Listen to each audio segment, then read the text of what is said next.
안녕하세요. 수학 강사 김진희입니다. 지금부터 개념 루트 문제풀이 시작하겠습니다. 자, 333번 같이 풀어보도록 하겠습니다. 오른쪽 그림과 같이 선분 AB를 지름으로 하는 반원위에 점 C에서 선분 AB에 내린 수선의 발을 D라고 하자. 자, 길이 확인해 주시고요. AD 알파, DB, 베타가 되겠습니다. 이때 알파, 베타는 2차 방정식 x제곱 마이너스 8x 플러스 4는 0의 두 실근이 되겠고요. 알파가 베타보다 작다. 이런 거 중요하니까 체크. 그 다음 선분 AB분의 1 그리고 선분 CD분의 1을 두 근으로 하는 2차 방정식이 이렇다. AB의 곱의 값을 구하시오 라고 했습니다. 자, 여러분들 일단은 우리 요 도형에서 한번 생각을 해보도록 할게요. 주어진 도형은요. 반원이에요. 반원이고요. 자, C에서 AB에 내린 수선의 발도 D라고 했습니다. 알파, 베타가 주어진 요 2차 방정식의 두 근이라고 했기 때문에 일단 첫 번째로 근과 계수의 관계에 의해서 알파, 베타의 합과 곱에 대한 이야기를 해볼 수가 있겠죠. 자, 우리 첫 번째로 알파 플러스 베타 곱부터 한번 가볼게요. 여러분들 개념 루트 교재에 뭐가 있어요? 그렇죠. 가이드 설명 되게 잘 돼 있죠. 팁 부분 활용을 해주시면요. 근과 계수의 관계 없을 수가 없습니다. 확인해 보시고 같이 따라와 볼게요. 자, 두 근을 합하면 뭐가 됩니까? 최고차항 계수분의 1차항 계수한 다음에 부호 반대로 바꿔주시면 되죠. 얼마예요? 알파 플러스 베타는 그래서 플러스 8이다 라고 찾을 수가 있고 알파 베타는 4구나 라는 사실도 확인할 수가 있어요. 그럼 이걸 가지고 도대체 어떻게 유도를 할 것이냐? AB분의 1 AB분의 1이니까 알파 플러스 베타분의 1이에요. 8분의 1로 해결 끝났고요. CD분의 1이에요. CD요. CD가 누구냐면 얘인데요. 선생님 이 길이 어떻게 찾아요?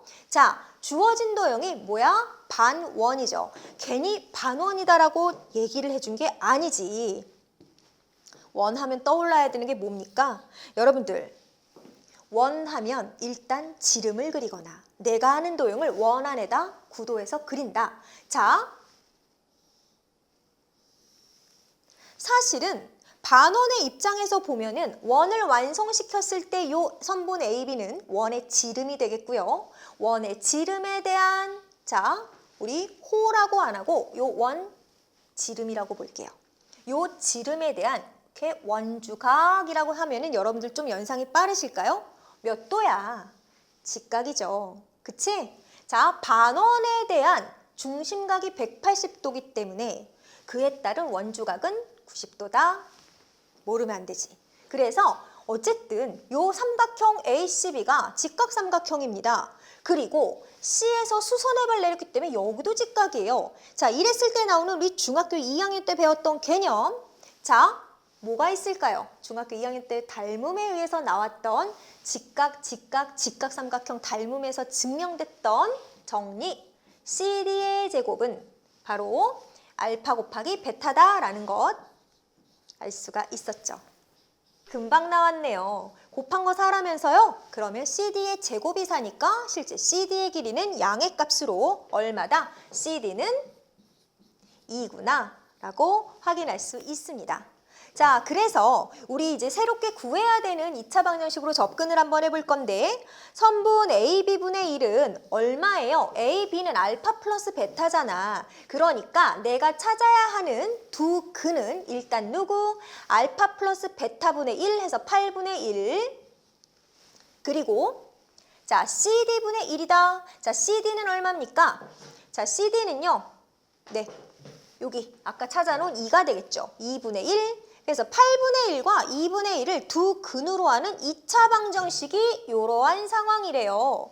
두 개 곱을 구해야 되거든요. 자, 그럼 일단 2차 방정식을 한번 구해볼 건데 여러분들 두 근을 알려준 상태에서 2차 방정식 구하는 방법 진짜 많지. 그쵸?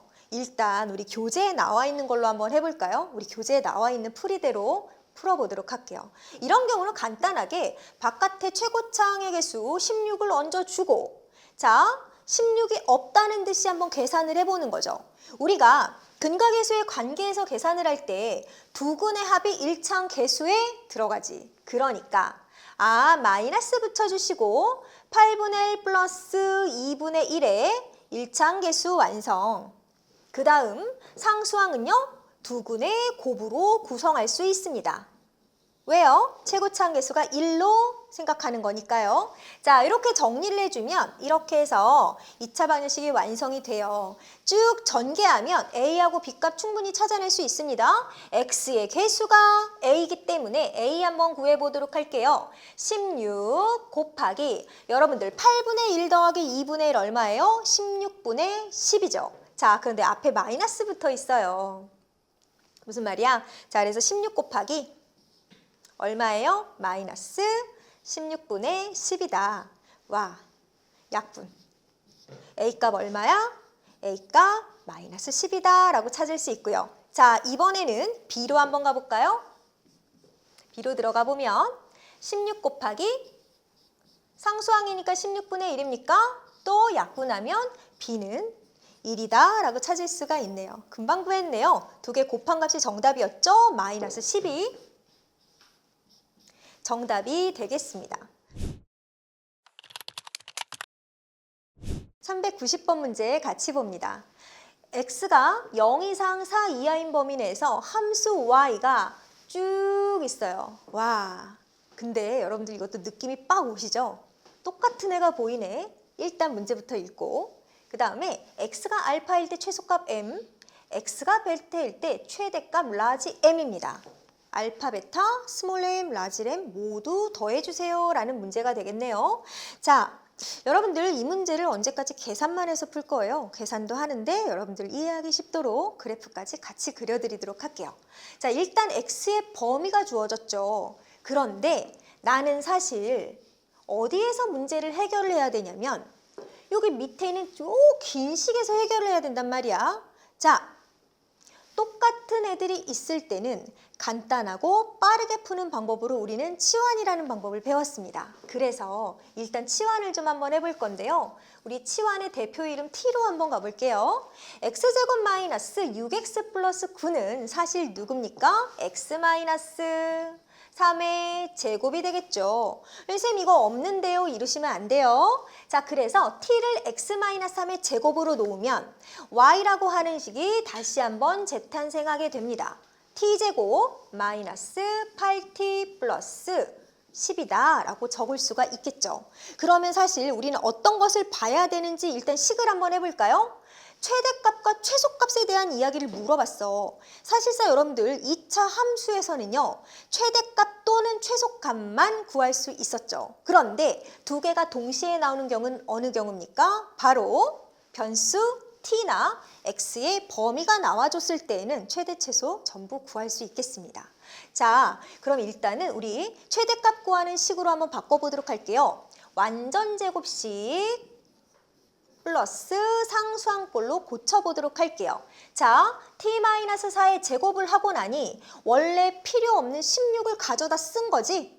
자, 12로 도발하려면 마이너스 6을 계산해 주시면 되겠습니다. 그래서 t-4의 제곱은 마이너스 6이다. 전개해 주시면 위에는 식과 동일하구나 라는 걸 확인할 수 있겠고요. 자, t에 관한 2차 함수 한번 그려보도록 할까요? 자, 일단 그려놓고 생각을 좀 해볼게요. t에 관한 2차 함수다. 자, 꼭지점 좌표가 4,-6이고요. 아래로 볼록하면서 y절편 10인 그래프죠. 자, 빠르게 그릴게요. 이렇게 정리. 그림이 좀 마음에 안 들지만 이해해주세요. 자, t, 그 다음에 여기 y입니다. 그리고 4, 여기 마이너스 6이죠. 됐어요? 이거 왜 하는지 알아요? 여러분들? 범위 때문에 그래요. 범위 때문에. 갑니다. 선생님 그런데요. 최소값은 나온 것 같은데요. 최대값 뭐 이런 거 어떻게 구해요? 그치. 아까 범위가 주어지면 최대 최소를 전부 다 구할 수 있다고 했습니다. 그런데 여기 x의 범위가 있잖아요. 나에게 필요한 건 누구의 범위입니까? 바로 t의 범위죠. 그래서 여러분들 여기에서 중요하게 구하고 가야 되는 건 뭐냐? x의 범위에 의해서 t의 범위를 구해놓고 가셔야 된다라는 이야기죠. 그런데 t도 특이하게 생겼어. x-3의 제곱이래. 저거를 다시 t에 관한 2차 함수다라고 생각을 하면은요. y 대신에 t 쓴 거 아니야? 그지? t는 x-3의 제곱? x-3의 제곱이야? 이렇게 달라붙는 x축에 접한 애가 되겠네요. 자, x의 범위는 아주 정확하게 줬습니다. 0에서 4까지래요. 0에서 4까지야 라고 갈 수 있죠. 얘들아, 0에서 3까지 3칸, 3에서 4까지 1칸. 그러니까 누가 더 높이 있어요? x가 0일 때 t 값이 훨씬 더 높게 있네요. 그럼 봐봐. 그래프만 보고 최대 최소 판단하면 요 자리가 최소값이고 요 자리가 최대값인 걸 금방 한눈에 알 수가 있겠죠. 여러분들 최대 최소를 찾을 때 계산만 하지 마시고 간단하게 도식화시켜서 이렇게 눈으로 직관적으로 판단하시면 좋습니다. 자, 그래서 t의 범위 나왔어요. t의 범위 어떻게 나왔어요? 0에서부터 어디까지? 0 집어넣으면 얼마입니까? 마이너스 3의 제곱이니까 9가 되겠지. 와우. 그러면 이걸 그대로 가지고 와서 우리 이제는 y는 t-4제곱 마이너스 6에다 적용을 해버리면 t는 0에서 9까지래. 자, 여기 9까지예요. 자, 다시 한번 해볼까요? 0에서 4까지 4칸, 4에서 9까지 몇 칸? 5칸. 그러면 여기에 있는 애보다 조금 더 많이 올라갔다라고 예상하고 그래프 그리기 가능하죠. 그래서 실제로 이 그래프가 그려지는 모양은 바로 이 부분입니다. 위에 부분 없는 거예요. 됐어요? 자, y절편 10이었으므로 여기 10 얘너 이렇게 써주시고 최소값 마이너스 6입니다. 최대값 얼마예요? t에다 9를 대입했을 때 최대값 나오겠네요. 자, 9 빼기 4 5입니다. 25 빼기 6이니까 여기 얼마? 19가 되겠네요. 자, 그래서 여기 19다라고 적어 놓을게요. 다 나왔네요. 자, 이제 우리 누구만 구하시면 됩니까? 최대 최소가 나올 때 그때 x값인 알파 베타 구하고 라지 m, 스몰 m 배치시켜 주시면 이 문제 끝나요. 자, 조금만 힘내세요. 해봅니다. 먼저 최소값부터 갈게요. 일단 얘들아, 스몰 m 나왔지? 최소값은 마이너스 6이잖아요. 그죠? 이때 나는 알파가 궁금한 거야. 이때 x값이 궁금해. 또 다 잘 계산해놓고 x에다 4 이러면 안 돼요. 자, 얼마입니까? t가 4일 때 최소값을 갖는 거지. 나가 궁금한 건 x가 얼마일 때 최소값이냐는 얘기죠. t에다가 4 집어넣어. 여기다가 4를 이렇게 딱 집어넣어라 이 말이야. 잘 봐. 이제 여기서부터 실수 포인트 나옵니다. x-3의 제곱이 4가 되는 값은 일단 제곱을 해서 4가 되는 거니까 이 값이 취할 수 있는 값은 마이너스 2도 있고 플러스 2도 있겠죠. 자, 그때 x값의 후보들을 여기다 잠깐만 기록해 볼게요. 자, x-3이 마이너스 2가 되려면 x는 1입니다. 또 x-3이 플러스 2가 되려면 x는 5입니다. 둘 다 씁니까? 그렇지 않죠. 우리에겐 x의 범위인 0 이상 4 이하가 있어요. 그 범위에 없는 애들은 제외해 주시고 아, 너구나. 알파는 얼마다? 1이구나 라고 확인할 수가 있고요. 자, 이번에 최대값 갈게요. 라지 m은 19가 나왔고요. 이때 t값은 9예요. 자, 동일한 방법으로 계산을 해주시면 돼요. 자, 이번에는 x-3의 제곱이 얼마일 때 상황? x-3의 제곱이 얼마? 9일 때 상황부터 가볼게요. 요건 암산 잠깐 해볼까요? 얘들아, 3, 3은 9잖아 결국은. 그쵸? x-3이 마이너스 3 된다면 x는 0이죠. 얘 같은데? 그치? 또 언제야? x-3이 플러스 3이 된다면 x는 6인데 x는 4까지밖에 없죠?